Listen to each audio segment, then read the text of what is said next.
রঞ্জিনী, আমায় আশীর্বাদ দাও, আজ যেন তোমার সতীনকে নিয়ে বাড়ি ফিরতে পারি। বাহ, বাবাকে একদম রাজার মতন লাগছে।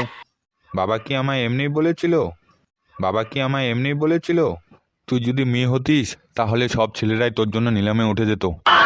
আচ্ছা চলো এখন। হ্যাঁ চল চল, পালকিটা রেডি আছে তো? হ্যাঁ বাবা, একদম রেডি। রে নেটু, কদিন থেকে ক্যালটা ক্লাবে আসছে না কেন রে? পাশের বার লালটুর মেয়ের সাথে নাকি দেখা দেখি চলছে। আজ মনে হয় পাকা দেখা। তাহলে বাবা আসতে কোনো সমস্যা হয়নি তো? না হবু মা, কোনো সমস্যা হয়নি। হবু ঠাকুমা, তাহলে আমার হবু মাকে নিয়ে আসুন। বাবা তো আর অপেক্ষা করতে পারছে না। এই ঢেমসি, পুটলিকে নিয়ে আয়। A few moments later. বসো মা, এখানেই বসো।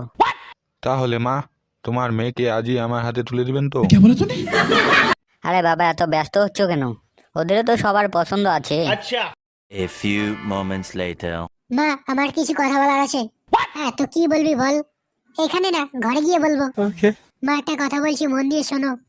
মা, আমার পাত্রকে না, পাত্রের ছেলেকে পছন্দ হয়েছে। পাত্রের ছেলেকেই আমি বিয়ে করব, না হলে আমি এই জীবনই রাখবো না।